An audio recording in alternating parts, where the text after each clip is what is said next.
14th Street. What's going on there, ma'am? We have a kidnapping. Hurry, please. Explain to me what's going on, okay? There's a note left and our daughter's gone.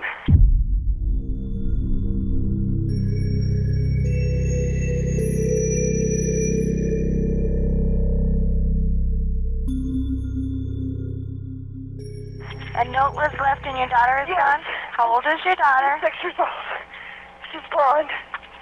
6 years old. How long ago was this? I don't know. I just found the note.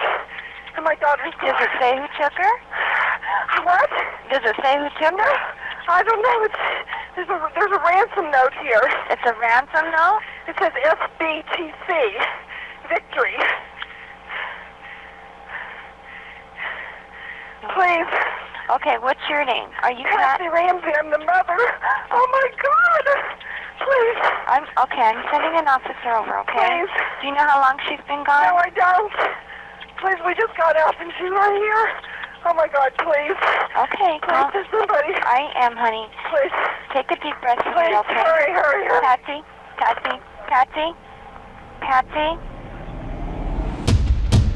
Hey everyone, I'm Ashleigh Banfield and this is Drop Dead Serious. If you can believe it, it's been nearly 30 years, 29 to be exact. That is how long the JonBenet Ramsey case has haunted this country.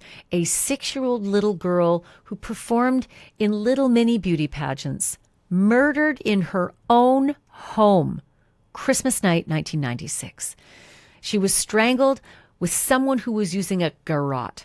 Her skull was fractured and a ransom note was left behind that has baffled investigators ever since. It's the case that should have been solved, but it wasn't. JonBenet's father, John Ramsey, has lived this nightmare since day one. They targeted him and his wife Patsy, and they put them under something called an umbrella of suspicion for years and years and years, basically alluding to the fact that it's them, we just need to prove it.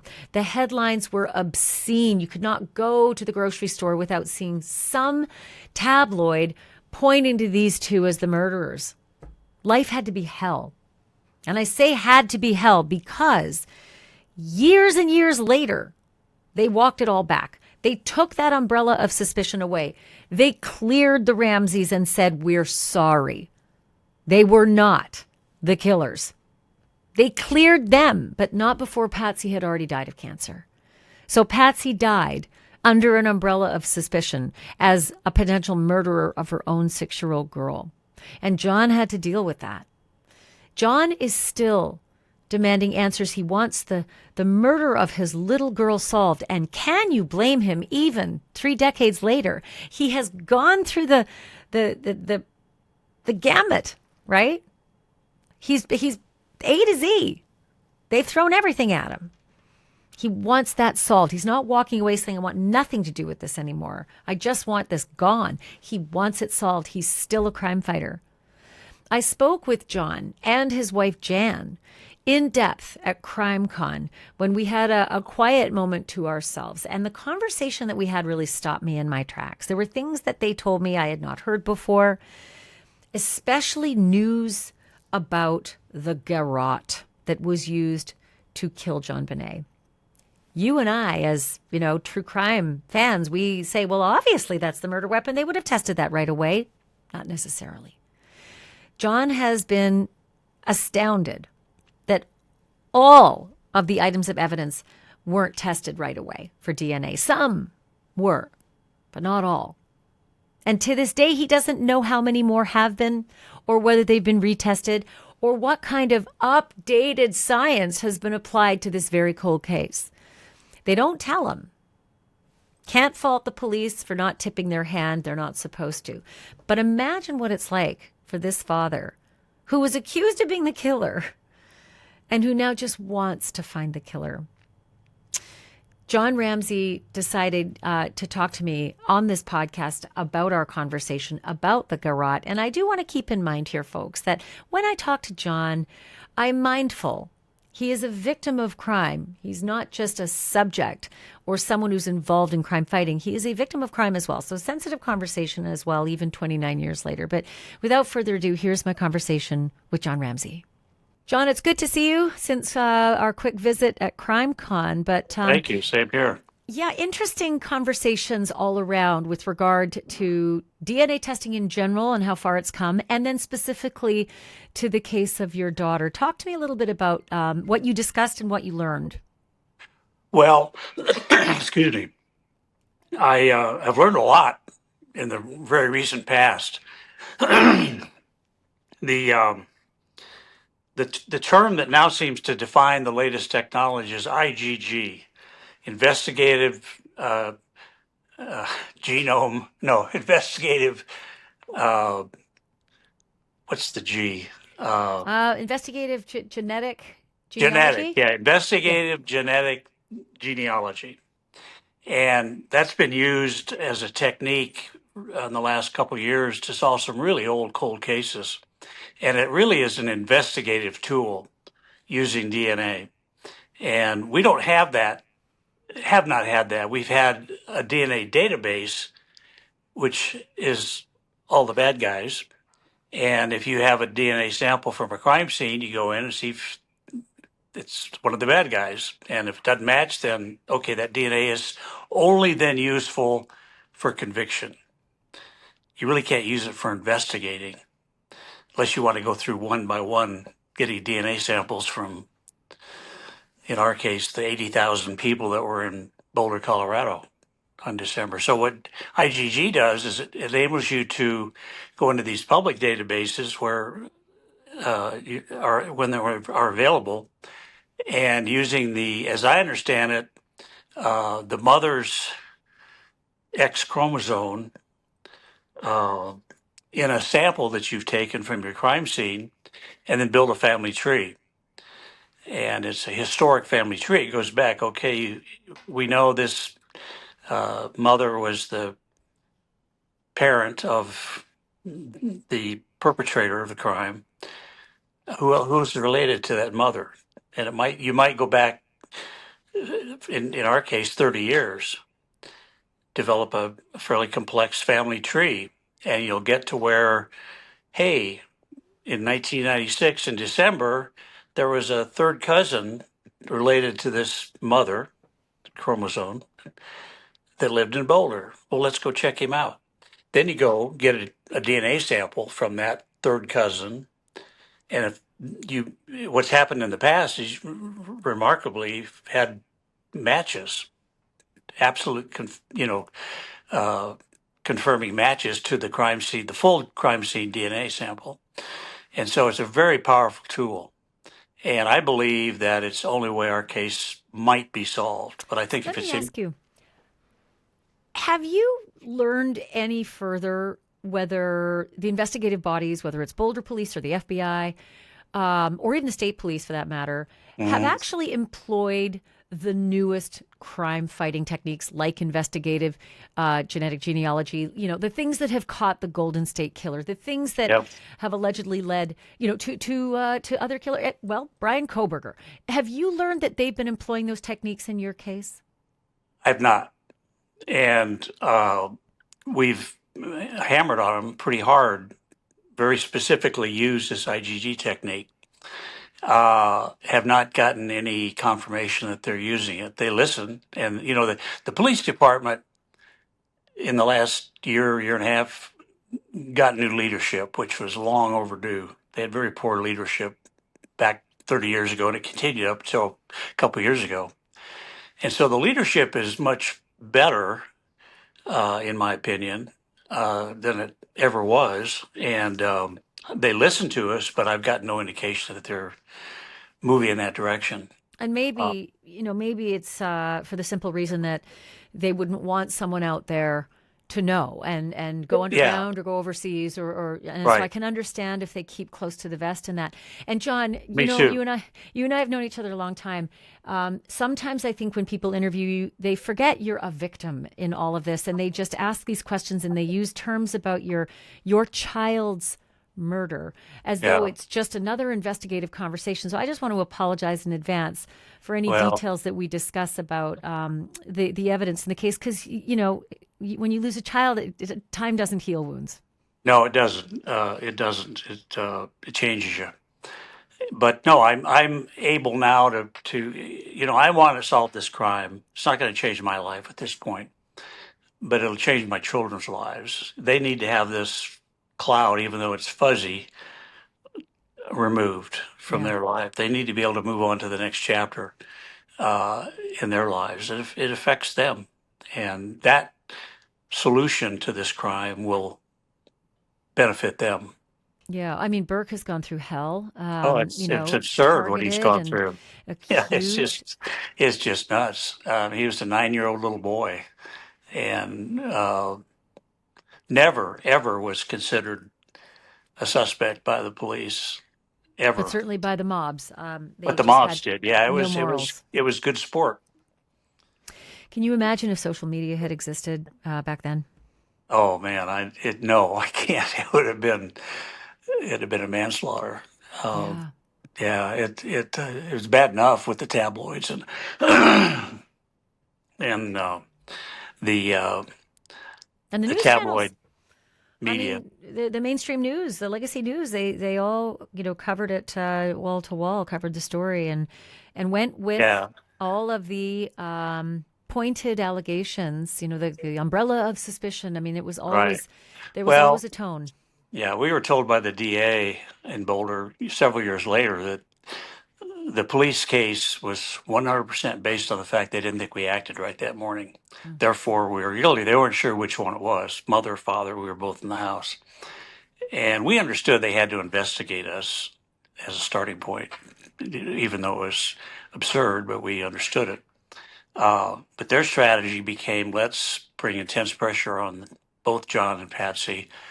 The innocent one will buckle and turn the guilty one in. Case will be solved. That was the whole strategy. They couldn't take it to trial because they didn't think we acted right that morning that's no basis for a charge. And there was unidentified male DNA found within 2 weeks of JonBenet's murder on her clothing.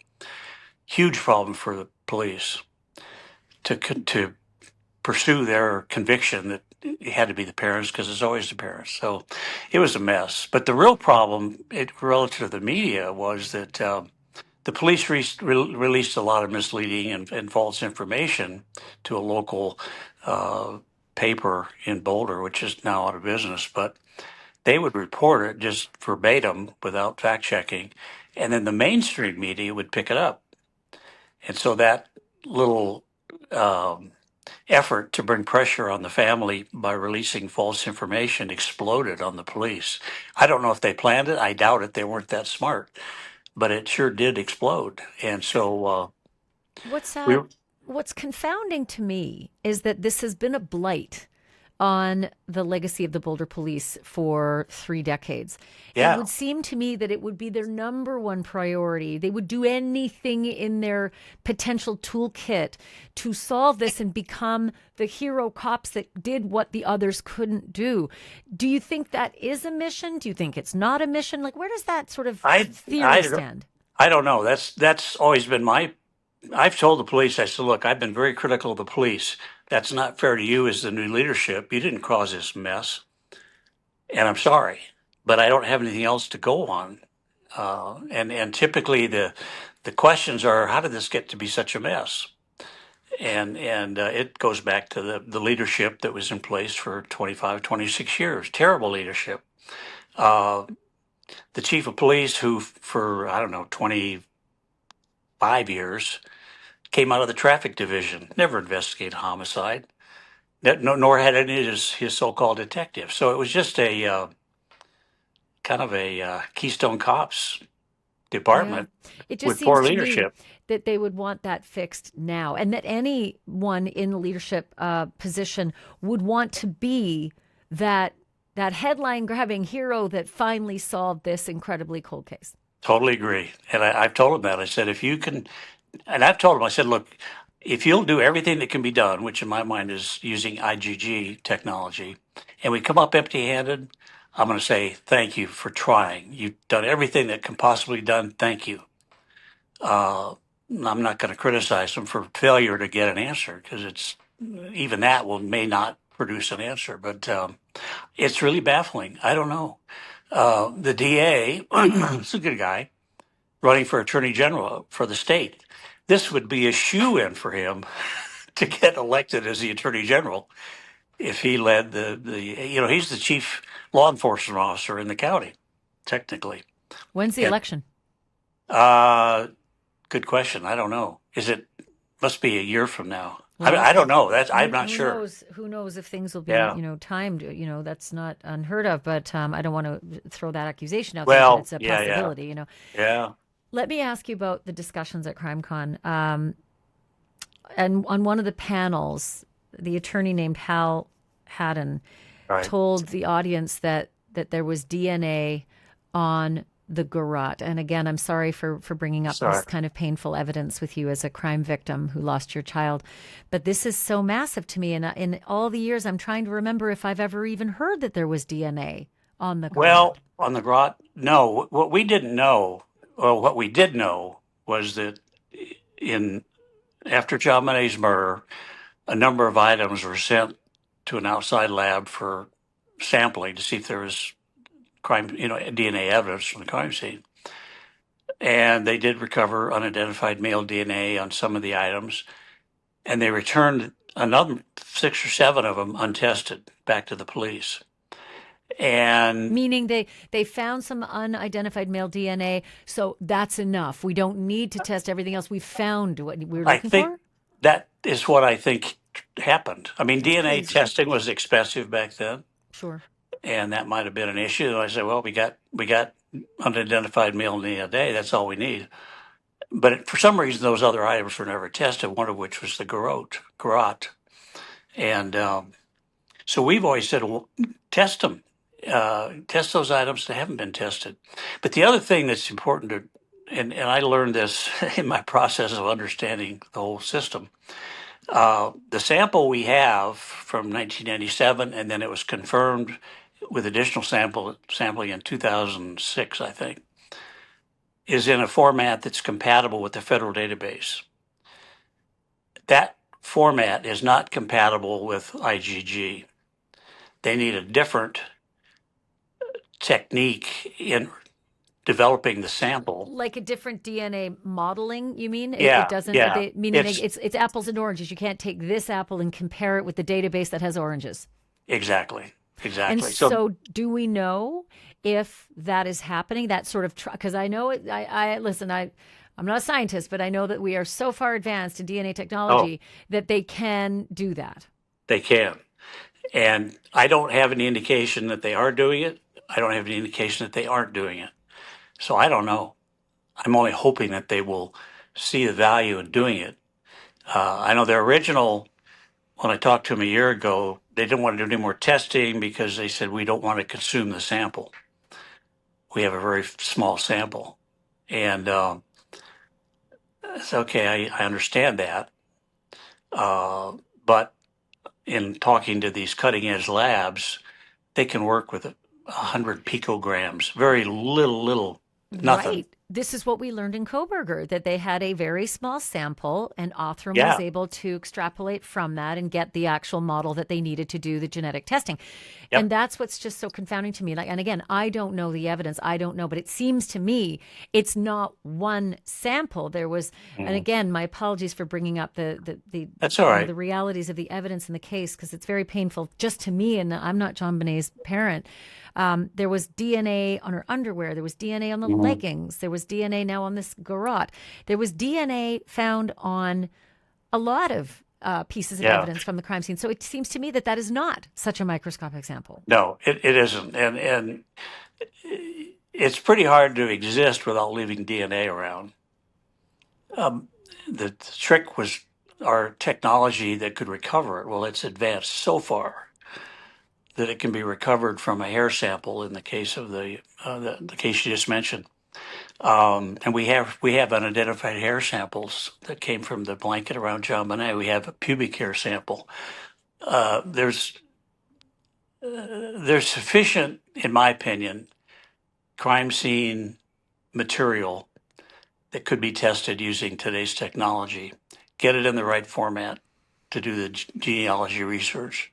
And again, we don't know if it is happening. We don't know because We don't. And, on the one hand, I respect the police for, a good professional police department. It's not going to tell you what they're up to. And I respect that. That was one of the problems with Boulder. They just had an open door to the tabloids, anybody else that wanted to come in and write a story. I guess it was their opportunity their 5 minutes of fame, If the killer is out there, now 30 years older, right? 20, are we at 29 or 20? I'm trying to do the Well, math. it's Is it 20, coming up on 28, 29? it's coming up on 3 decades, yeah, It's a long 3 time. years. If the killer is still out there, still alive, and my thinking is that yes, because it is a young man's game to do the kind of break and enter that would have been required to do this crime in your house. Right. So my feeling Agreed. is maybe 30, 40, maybe he's 60, 70. Agreed. It does stand to reason, though, that if he gets wind that Boulder police got its act together and actually is now gumshoeing, looking for the Rex Heuermann pizza box. They followed Rex Heuermann on the streets of Manhattan and they picked up the pizza box he threw in the garbage after lunch, and inside were the crusts he was gnawing with his DNA-laden saliva. So maybe that person would be more cautious, like Brian Koberger was, in putting all of his garbage into little plastic bags, which didn't save him, but you know what I mean. Yeah. No, that's a valid concern. And that would be a good reason why the police are not talking. And I understand that. But And we're I think talking they're, about, Othram Labs' work on Brian Koberger's sample was not even 3 years ago. It'll be 3 years ago this Thanksgiving, because they actually said at CrimeCon that they were asked during Thanksgiving weekend to go into the lab, leave your family's dinner table and go into the lab and get this for us. We're against the clock, and they did it. Wow. So it's not very old technology that they were working with, and that we became aware of, that they could extrapolate these small DNA samples. So for one thing, we don't know if Othram has been contacted, right, by the Boulder police? well, as far as we know, no, they have not. We met with Othram at CrimeCon, the Middlemans, and they said no, we haven't been contacted by. They were forthright. They said No. no. They didn't say, listen, we have a confidentiality agreement. We can't say who our clients are. They said no. Mm-hmm. Well, that's distressing. Yeah, it is. It is.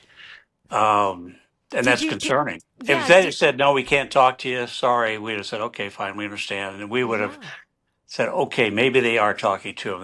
That's good enough. But That's a little more hopeful. Yeah. yeah, But here's my question. Did you take that? I mean, CrimeCon was only a week ago. So have you taken that to the Boulder police? Do you have regular meetings? And do you plan to say, listen, what on earth could you possibly be waiting for? we have not taken that to the police yet. I'm actually drafting a letter to the DA, who's the chief. He's the head Crime fighter in the crime county. fighter in the county. Yeah, so he's the head guy, and that I haven't sent it yet, but it's concerning. Now, maybe they've chosen another lab. There may be another lab or two out there that have that capability, but I am very reasonably familiar with what Othram can do. And the success that they have had. oh man, it's dramatic. And the piece that I learned that they can do, which I always wonder, okay, we get this sample and it's called SNPs, SNP is the sample format that's needed for this genealogy research. If we get it in the SNP format, who's going to do the research? That's a big job to develop the family tree and all the research that's required. And I thought the police department doesn't have that bandwidth to do it. Well, I learned that Othram has a staff of geneticists to do that. Wow. One-stop shop. Yeah. Holy mackerel, that answers that question. So you're writing a letter to the DA right now to say what is happening? If you haven't appealed to Othram, why haven't you? And is there, I mean, how many companies exist out there like Othram? I don't know, probably less than a half a dozen, I would say, worldwide. Maybe not even that many. And I'm aware of a couple, three. And it would seem to me that Othram would be sort of a natural choice. Like, I don't know their politics, and I don't know with their Well, conversations if they've had, whatever they've had about what lab to choose if they are choosing one. But my God, with the success that they had with Koberger sample, and he's put away for life based on it. yeah, It would seem no, natural. it would be the place I'd go to if I was running the place. No question, a no-brainer. Did you ever hear? And I don't know how many conversations you have with the Boulder police. Let me start there. How often do you actually talk to them? As a victim of this crime, I would think that there'd be an advocate that you could reach out to any time. Is that the relationship? Well, they are under law, I don't know if it's Colorado law, to give us a briefing once a year. They have to do that. And we had that briefing in January. I asked for a meeting with Chief Redfern while I was in Denver this past week, and he agreed to give me 30 minutes. And When's so we that? met. That was week before CrimeCon, so it was 2 weeks ago. So you had your meeting with him, or he agreed already? No, and was I planning? had the meeting with him while I was in Denver. How'd that go? It was fine. It was good, very open, and again, we recognized that he only had 30 minutes to spare, so we were trying to be very brief, but very focused on IGG. And He listened, that was it. that was pretty much it. Now, they did say they'd send some samples off again for testing to CBI, the Colorado Bureau of Investigation, and I would have felt better if they'd have said it. We sent it off to Othram or an Othram like. And let me ask you, I mean, my gosh, I can't even believe we're hearing, 30 years since the crime and we're sending some more samples off for testing. Was that the time that the garrote was tested and it came back with male DNA? No, I don't. There's a question whether the garrote was ever tested. According to our information, which is old, it was never sampled for DNA.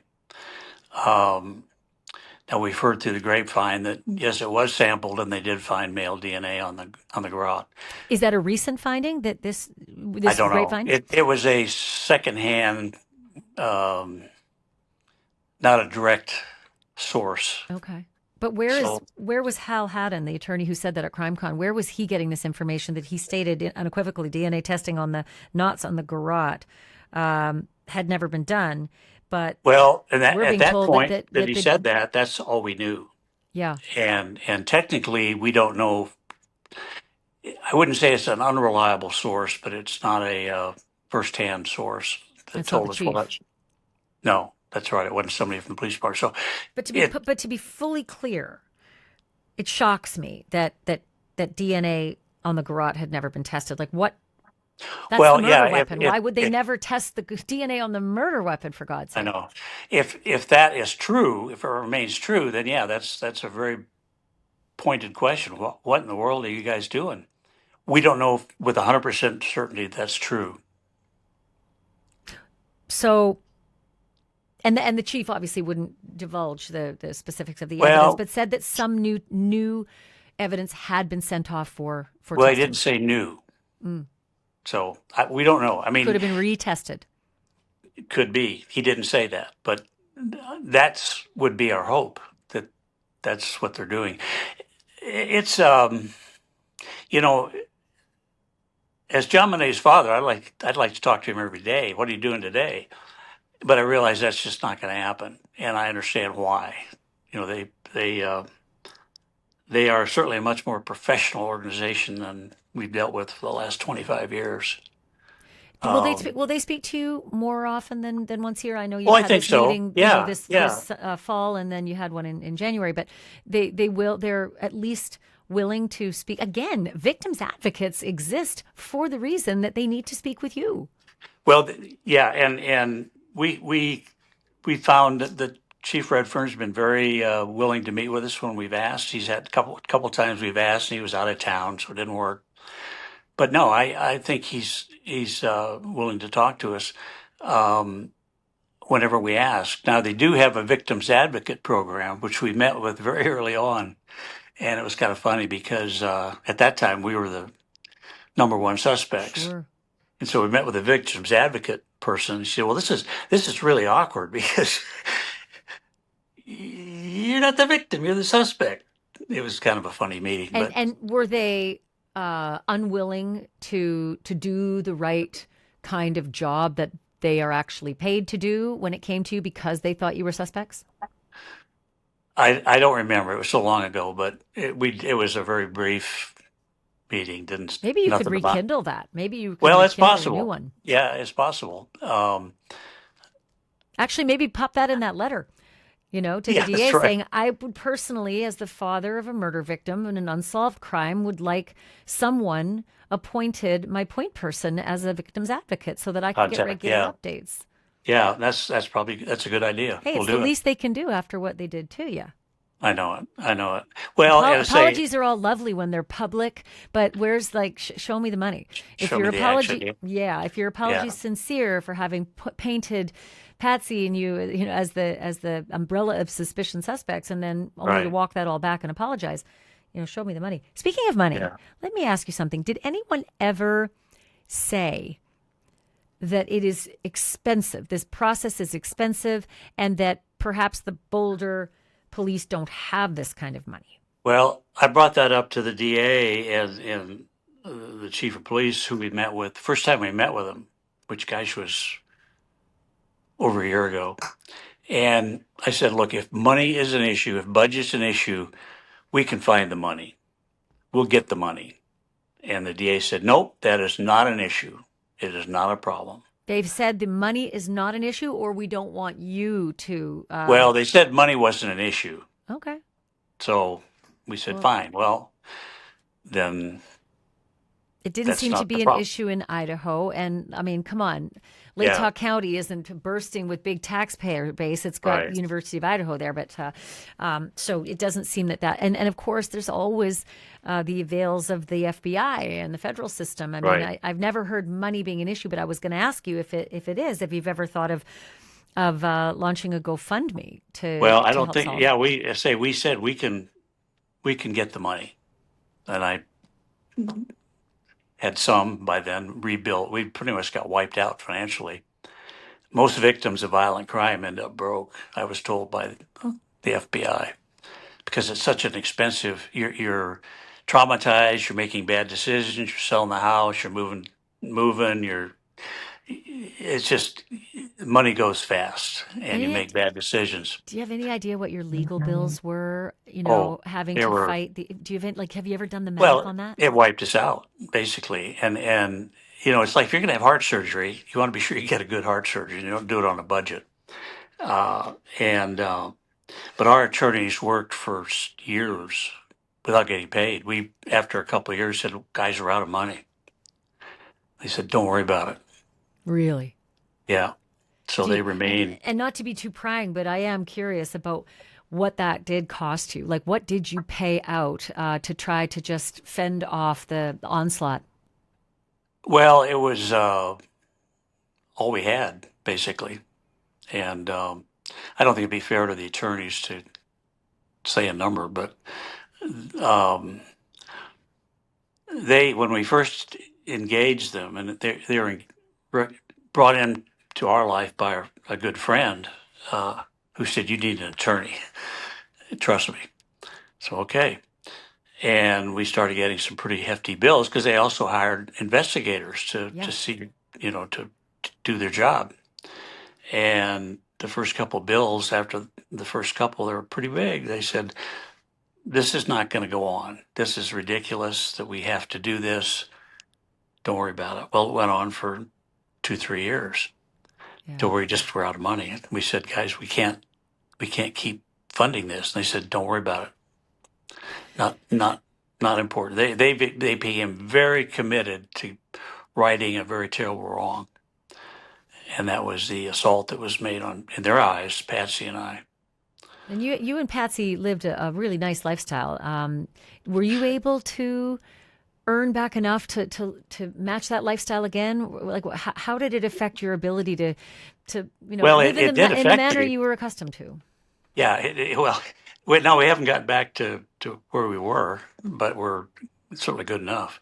Um, I was in the computer industry, in its infancy, and you had to be really stupid to not make reasonable money at that time, in the period of the computer industry.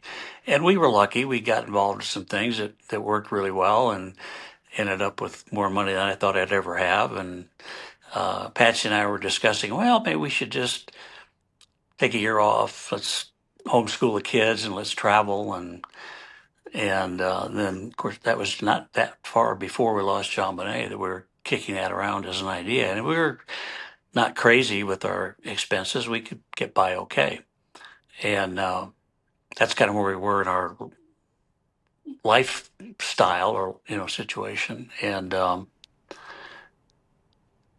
so then it all kind of crashed and burned. But through some friends that helped me get back on my feet with a job, and it was tough. I couldn't get another job easily because I was a very tarnished fellow. I had one friend that said, "We'd love to have you come work for our company, but we can't afford to have our good company name on the front of the National Enquirer." And I I mean, totally understand it. unemployable. Pretty much, yeah, I for a remember while, for a period. I remember Casey Anthony's father saying the same thing to me. He said, I lost my job and I started trying to get jobs, which was hard enough. And when I finally got one, it was stocking grocery shelves, which was quite a Mm, fall from where he had been. yeah. And he said, he told me over lunch one day in Orlando before the trial. He said, I was stocking shelves on a night shift Mm, when somebody recognized me. I can't remember if it was somebody in the staff or whether the store was closed or if it was the public. But he said somebody recognized me, and the next day it was over.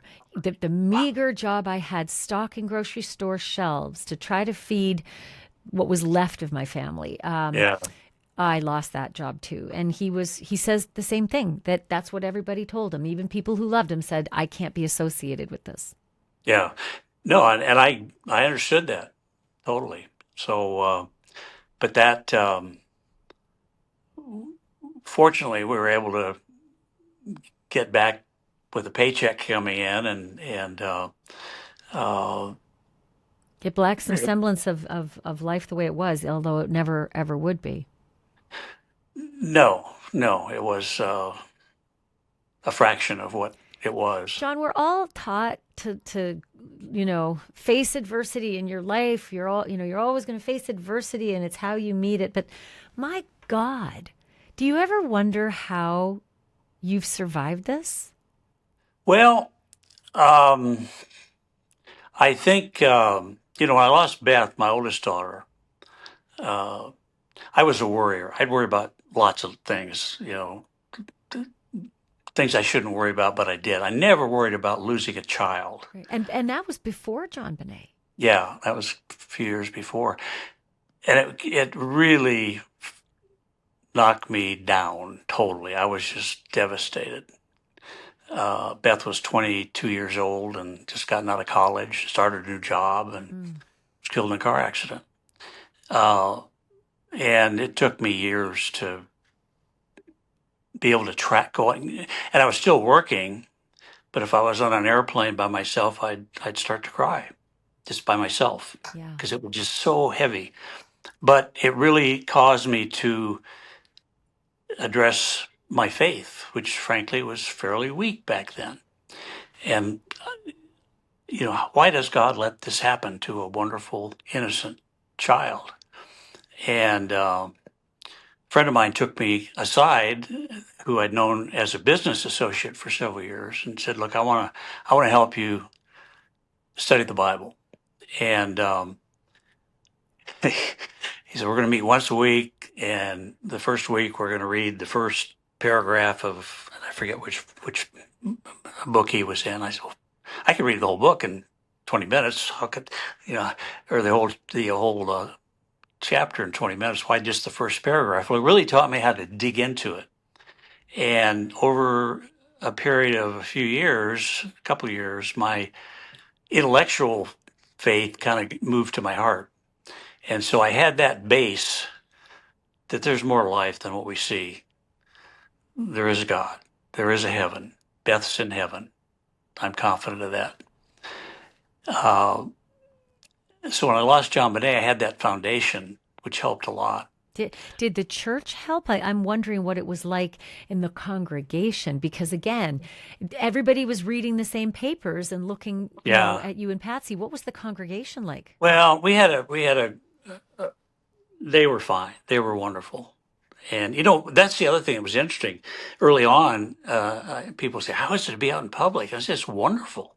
People are so kind to us and apologetic for what's being said to us. So people, and these are people we didn't necessarily know, that would stop us in the street. And early on, we were traveling back to Atlanta from Denver, and I had my cheap coach tickets, and the ticket agent was clicking away on his computer and handed me 2 first-class boarding passes and said, this is because I believe in you. Wow. And this was early on. And so you found public support even when the police were putting out those headlines, and the headlines were pointing to you and vilifying you. You found the people weren't buying into it. Right. Absolutely. We were just overwhelmed by kindness. And it really made me a more compassionate person. The other thing I learned, which I guess I was just not paying attention to, were people around me had their own burdens to carry. I had one friend I'd worked with for several years. Oh, yeah, I lost a child. And I thought, oh, my God, I didn't know that.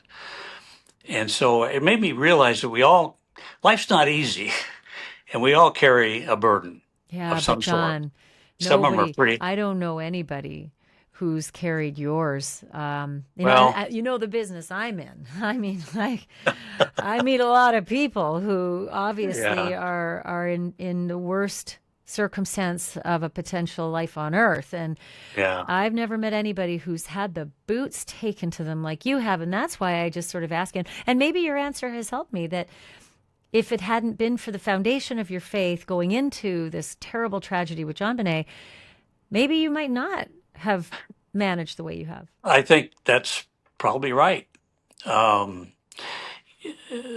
Patsy said it well when and we didn't pay much attention to the headlines that were just so accusatory. She said, you can't hurt me any more than I've been hurt by the loss of my child. That doesn't matter. Yeah. That's minor stuff compared to my hurt from losing my child. And that's kind of how we felt. And in a way, it was a diversion from grieving, because we had to figure out how to get Burke to school. And there's cameras and satellite trucks parked out in front of the house we were staying in. How do we get him to school without being we were frightened. Who did this to our family? We wanted to protect Burke, who at the time was 9 years old. Was he in fourth grade? I'm thinking ninth. He was fourth. Yeah, I think that's right. How was that? I bet nobody even talks about that, but how was it with you and Patsy and his school and the classmates? Like, what did you do they were try great. to give him normalcy? The parents in Burke's class formed a Burke watch, and they got a little alarm that they could call the police just by pushing a button. And they were there's a parent in the classroom every day, all day long, and they volunteered, and they did try it once. They had to try it. A Japanese TV film crew invaded the school, and they called for the police. Police never came. Police never came? No. But that was the only time they had to alarm. Do you think that the alarm didn't work, or do you think that the police didn't care? I can't imagine they wouldn't care at an elementary school. No, I don't think it was that they didn't care. We had another case where we were being chased by a reporter in our car, and we pulled into to a drive-through bank and said to the teller, "Would you please call the police? Tell them being aggressively pursued by this car behind us. And they did, and the police showed up, and that was the end of that. So maybe the alarm didn't work. I don't know. But the key is that the parents in Burke's class cared enough to spend their time on the Burke watch duty, and that went on for months. I've never heard that. That's remarkable. Yeah, it is. No, people were wonderful to us. They really were. And um, I don't know of any instance where we were yelled at or harassed at all. Yeah. Well, Patsy again, had I go back to thank God, John, there wasn't social media. Yeah, I know. Well, that would really stir up people for sure. By the way, I know that the crime against JonBenet was 3 decades ago, but trolls find their targets no matter what. Have you been targeted by trolls now who are looking back at the cold case and deciding it's still you? Have you had any of that? No, no, we haven't had that in a long time.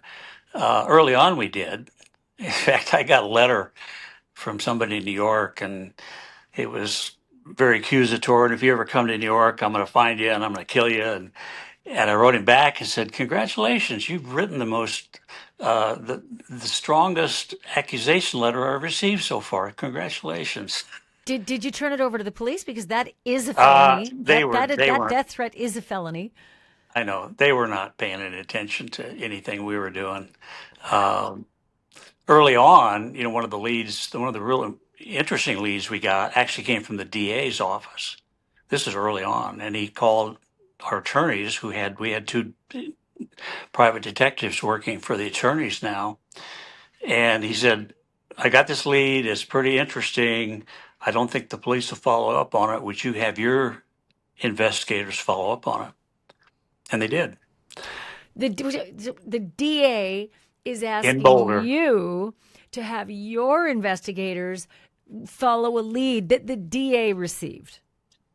Because the DA didn't think the police would follow up on it. He knew their mindset was got it. So locked. Well, that's nice to know. That's early on too. Oh, it's very early on. Shocking. Yeah. And Yeah, did the lead pan out? Well, it was a very interesting lead, and when our attorneys described the circumstantial information that was given to us, I said, "That's the guy." They said, "Whoa, slow down! Don't do a boulder police on us. We don't know that yet." I thought, "Yeah, you're right. We don't. It's very easy to rush to judgment. I can give you 4 or 5 circumstantial people that we got information on, and you'd say, 'My God, that's got to be the person,' but it doesn't pan out. The DNA doesn't match, or." But it's convincing. Well, it taught me that to be a detective, it takes a really strong, smart guy with the ability to focus on evidence, and that's what Luke Smith.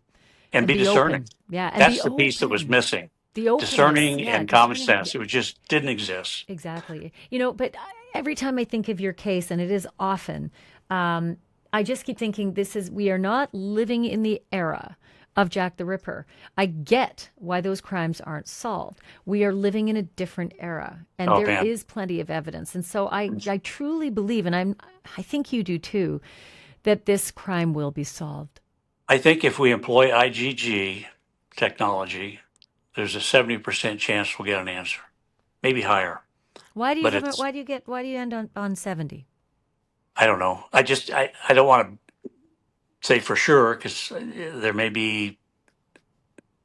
I mean, it's still a search technology, investigative technology, the tool you use, and it's possible it could come up to a dead end. I don't know, but I think it's the most powerful tool we have to solve this case, and I think there's a high probability it could be solved.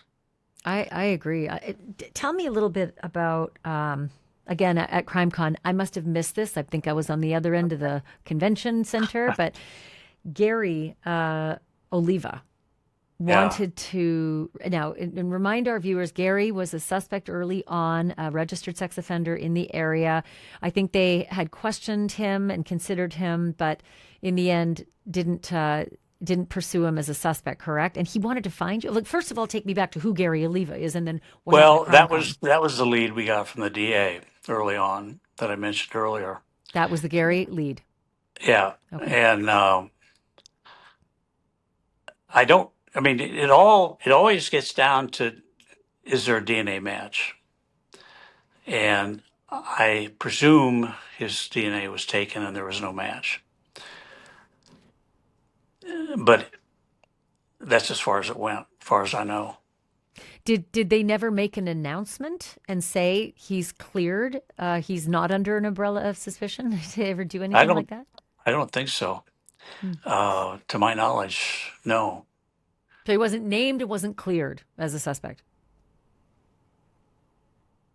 He wasn't. Not to my knowledge. He confessed, right, in letters? No. That was John Mark Carr. I knew about John Mark Carr, but Gary Oliva never made any confessions? Well, the information we got, and I saw this on television. He called a friend of his that night, early in the morning of the 26th, said, "I've just heard a little girl." And then his friend, a day later saw this, and he was in Boulder. Gary Oliva was. And so his friend called the police and said, "Hey, this guy called me and said he just heard a little girl." And that was before there's anything public on JonBenet's murder. I saw him interview the friend not that long ago, and he seemed like a pretty solid citizen. And so you think, well, what in the world took place? Why did that call happen? Why did he say that to this friend? So it's Well, I mean, listen, none of us we can don't know. understand why some of these people do what they do, like John Mark I know. Carr coming out and loving the attention of it all for Right. such a Yeah, I know. horrendous deed. And it was proven it was not his DNA at Right. the crime scene. But Gary Oliva wanted to meet you at CrimeCon. What happened there? Well, he said he wanted to meet through a person that was also in CrimeCon, and said he wanted to apologize to you. And I said, "What's he going to apologize for? Murdering my daughter? I don't know. What else he could apologize for?" No, he just wanted to apologize for the trouble you've been through. And I didn't have any interest in meeting him. He was a convicted sex offender, child predator, felon.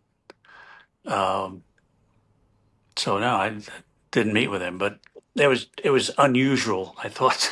Yeah. Did he, you know how CrimeCon works? It's pretty open. You have Yeah. meet and greets, you have autograph times. And I know that sounds odd for maybe anybody watching right now or listening right now who hasn't had an experience at CrimeCon, but the people who want to meet you and get your autograph or get a photograph with you are supporters. They love you. Oh, they, yeah, they're they want the opportunity wonderful. to hug you and Oh and yeah, tell I you got that more they feel hugs for than you. you could count. It was wonderful. People were Yeah. so gracious to us. They really are at CrimeCon. Yeah. It really is, for lack of a better description, a love fest. I mean, Yeah. No, I went to the first one 3 years ago.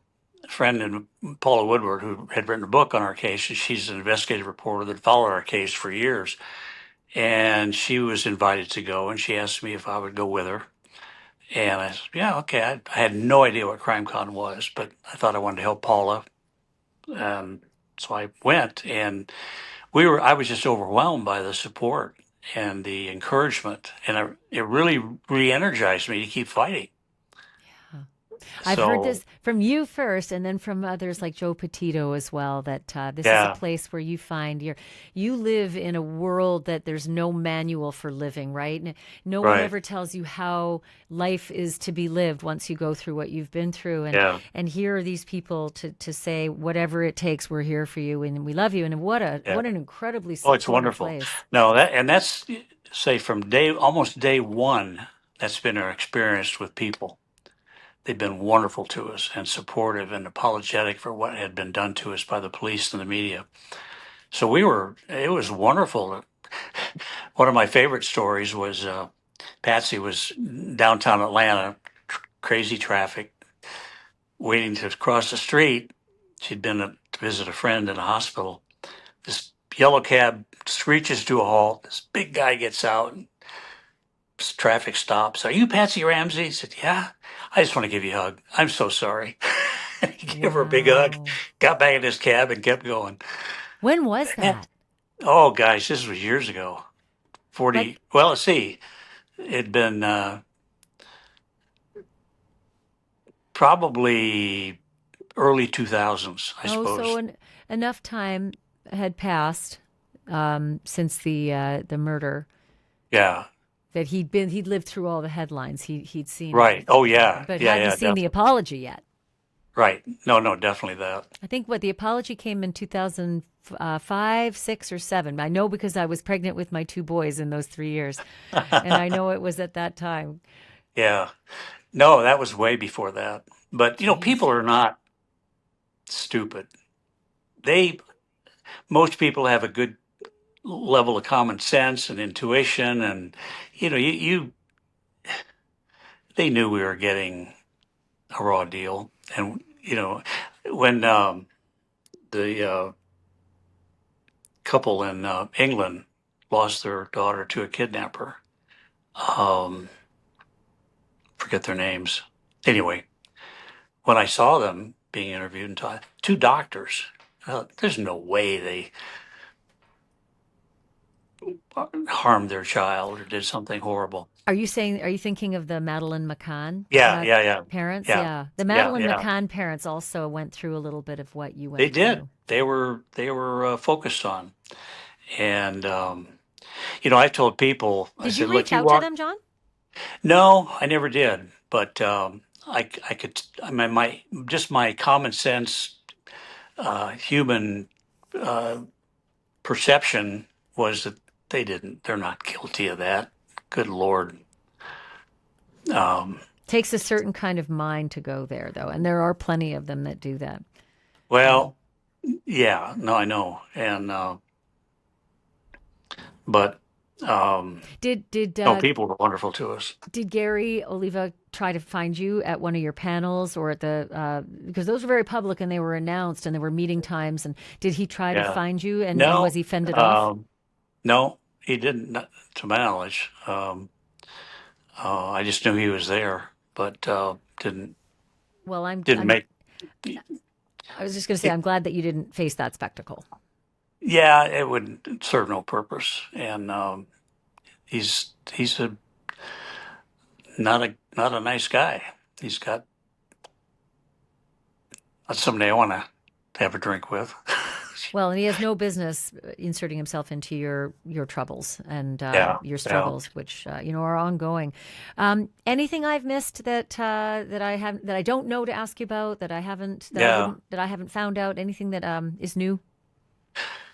Um, no, no, that's where we are today. Um, I semi-jokingly said I need to get Trump involved. He tends to stir things up, and he voiced an opinion on the Cracker Barrel event. Maybe this is more important. I thought, yeah, maybe I should write him a letter because uh, Lynn Wood, who was our defamation attorney for years, got involved in the That's right. 2020 deal, lost his law license because of his effort, or rightly or wrongly, to claim that the election was rigged on behalf of Trump. I mean, he was definitely a strong Trump supporter. So I don't know, but Are you going to reach out? Are you going to reach out I to don't. President Trump to see if there's something he can Well, I pressure he don't. can put on the I case? only if I thought there could be that would help, and I don't know that yet. To, what would I ask him to do? Put the pressure on Um, the FBI to step things up? well, the FBI has always been eager, as far as I know, to get involved in this case. They're still getting the Heisman from the Boulder police? That can't be I possible. I think there's been some opening, not a huge amount, but um,